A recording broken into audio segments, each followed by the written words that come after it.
एक बार एक गांव में मुरली नाम का सेठ रहता था। वो बहुत अमीर था। पैसा, बंगला, गाड़ी, सब कुछ था उसके पास। और इतना धन होने की वजह से वो काफी घमंडी भी हो गया था। अपने पैसों पर उसे बहुत गुरूर था। एक दिन अब मालिक मालिक। क्या है? क्यों चिल्ला रहा है इस तरह? मालिक, मेरी पत्नी की तबीयत कुछ दिनों से बहुत खराब है। उसे शहर ले जाकर दिखवाना चाहता हूँ। हाँ तो मैं क्या करूं? मैं लेके जाऊं क्या तेरी पत्नी को? नहीं मालिक, आप बस अगर थोड़े पैसे दे देते तो भला होता। अच्छा, तुझे क्या लगता है ये धन दौलत मैंने तुम जैसों के लिए कमाई है? हाँ, माफी मालिक, पर मैंने ऐसा तो नहीं कहा मालिक। मेरे पास जो कुछ था वो सब मैंने बेच दिया है। अब और पैसे कहाँ से लाऊं? इससे मुझे क्या? चोरी डकैती कर, जो करना है वो कर। अब निकल जा यहाँ से। मालिक, मालिक ऐसा मत कहिए। मेरी पत्नी को शहर ले जाकर उसका इलाज कैसे करवाऊंगा? दया करे मालिक, दया करे। तू ऐसे नहीं मानेगा, रुक। मालिक, मालिक ऐसा मत करो। मेरी पत्नी की जिंदगी अब आपके हाथों में ही है। प्लीज मालिक, प्लीज। सिपाहियों, बाहर करो इसे। मुरली के आदेश देते ही सिपाही नौकर को पकड़कर बाहर ले जाते हैं। थका हारा वो निराश होकर लौट जाता है। तब मुरली अपने सभी सेवकों को बुलाकर उन्हें बताता है। सब लोग सुनो, कल मेरे जन्मदिन पर कई अमीर मित्र आएंगे जिनकी खातिरदारी में कोई कमी नहीं होनी चाहिए। मुझे सब कुछ एकदम आलीशान चाहिए, खाना, सजावट वगैरह वगैरह। मुरली आराम से सोने चला जाता है। अपने कमरे में बैठकर हाँ, कल मैं अपना जन्मदिन इतने धूमधाम से मनवाऊंगा कि अगले 1000 गांव तक इसकी चर्चाएं होंगी।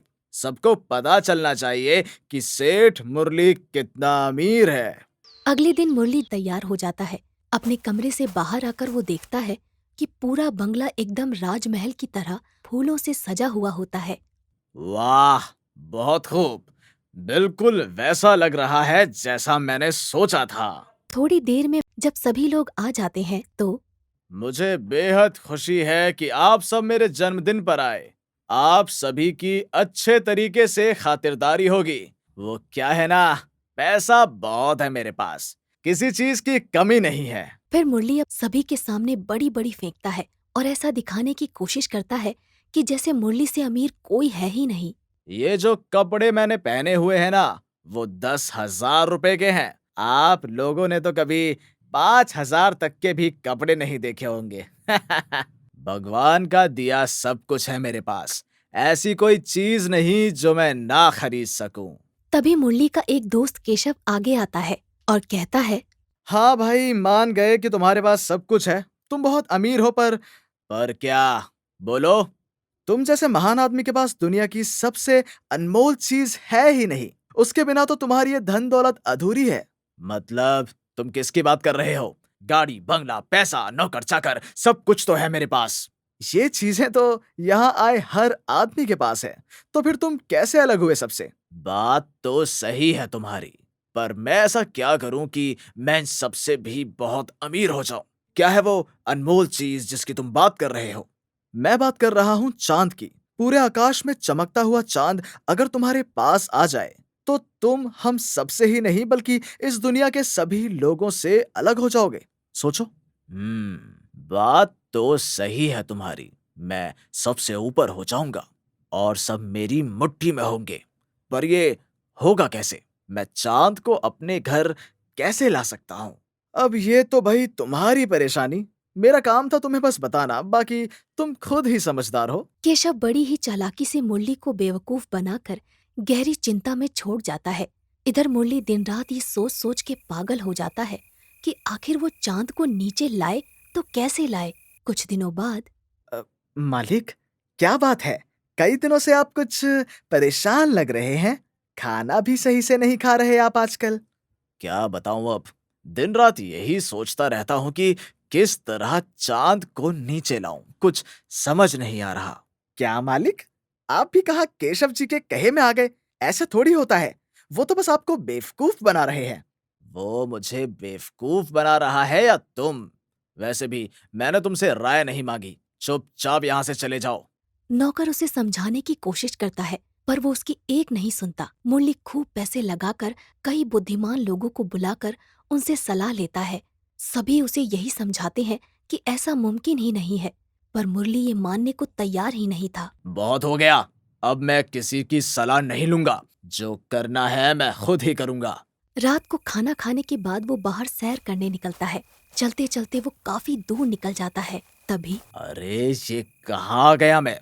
ये जगह कौन सी है? मुरली आसपास घूमकर देखता है तो उसे सामने एक बोतल दिखाई देती है। अरे ये क्या है? मुरली पास जाकर उसे देखता है और कहता है, वाह, ये बोतल तो बड़ी अजीब सी दिख रही है। ऐसी बोतल तो मेरे बंगले में होनी चाहिए। क्या पता इसके कुछ अच्छे दाम मिल जाएं। वो बोतल को उठाकर अपने साथ ले जाने लगता है। तभी रास्ते में ये बोतल को पकड़कर इतना अजीब सा क्यों लग रहा है? एक तो मिट्टी कितनी लगी हुई है इस पर। वो रुककर बोतल को रगड़ता हुआ साफ करता है। फिर अचानक बोतल नीचे गिर जाती है और उसका ढक्कन अपने आप खुल जाता है। अरे ये गिर कैसे गई? कहीं ये टूट ना जाए। वैसे ही इस बोतल से धुआं निकलने लगता है और देखते ही देखते मुरली के सामने एक जिन आ जाता है। जिन को देखते ही मुरली जिन ज, ज, ज, जिन अरे डरिए मत आका, मैं आपको कुछ नहीं करूंगा। क्या क्या कहा? आका? मैं तुम्हारा आका? हाँ आका, आपने मुझे बरसों पुराने श्राप से आजाद किया है, तो अब से आप मेरे आका हैं। मैं आपकी हर इच्छा पूरी करूंगा। तुम मजाक तो नहीं कर रहे ना? मैं मजाक नहीं करता आका। मांगिए, क्या चाहते हैं आप? क्यों ना मैं इस जिन की मदद से चांद ले आऊं, फिर मेरा सबसे अमीर होने का सपना भी पूरा हो जाएगा। क्या हुआ आका? आप क्या सोच रहे हैं? तुम कुछ भी कर सकते हो ना? तो मुझे ऐसी शक्ति दो जिससे मैं चांद को अपने घर ले जा सकूं। ओह, पर आपको जाने की जरूरत क्या है आका? मैं अभी जाकर चांद आपके घर ले आता हूँ। सच में? जी मेरे आका। जिन कुछ मंत्र पढ़कर और देखते ही देखते चांद को अपनी जगह से उठाकर नीचे ले आता है। वाह, अद्भुत! तुम्हारा तो कोई जवाब नहीं। क्या बात है? मुझे खुशी है कि मैं आपके काम आया मेरे आका। और कोई आदेश? चलो, मुझे घर ले चलो। जिन बंगले की ओर ले चलता है। अगले दिन मुरली सबको चांद दिखाता है जिससे सभी हैरान हो जाते हैं। केशव को तो यकीन ही नहीं होता क्योंकि उसने तो बस मजाक मजाक में कहा था। अब 3 दिन बीत जाते हैं।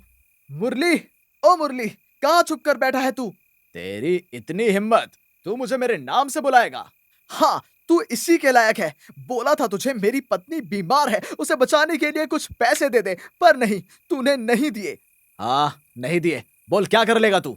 अपना जन्मदिन मनाने के लिए तेरे पास पैसे थे, पर मेरी पत्नी के लिए नहीं। इलाज ना होने की वजह से वो तड़प तड़प कर मर गई। अच्छा ही हुआ, वैसे ही बीमार पड़ी थी। अब मुक्ति मिल गई इन सब से। तुझे तो मेरा आभार व्यक्त करना चाहिए। जश्न मनाए। देख हम अमीरों का जश्न। बहुत घमंड है ना तुझे अपनी इस दौलत पर। तो जा, मैं तुझे श्राप देता हूँ कि तेरी सारी दौलत खत्म हो जाए। और श्राप के कारण मुरली की सारी दौलत और बंगला गायब हो जाते हैं और उसके कपड़े भी फटे पुराने हो जाते हैं। नहीं, नहीं, ये क्या हो गया? जिन, कहाँ हो तुम? कहिए आका, क्या हुआ? मुरली जिन को सारा किस्सा सुनाता है। तुम मेरा सब कुछ मुझे वापस दिला दो। माफी आका, मैं ये नहीं कर सकता। मैं एक शापित आदमी का आदेश नहीं मानता, और अब से आप मेरे आका भी नहीं। मैं चलता हूँ। नहीं, नहीं, नहीं, ऐसा मत करो। ऐसा मत करो मेरे साथ। देखते ही देखते जिन गायब हो जाता है और मुरली वहीं रोता रहता है। इसीलिए कहा जाता है कि कभी भी अपनी धन दौलत पर घमंड नहीं करना चाहिए और जो जरूरत में हो हमें हमेशा उसकी मदद करनी चाहिए।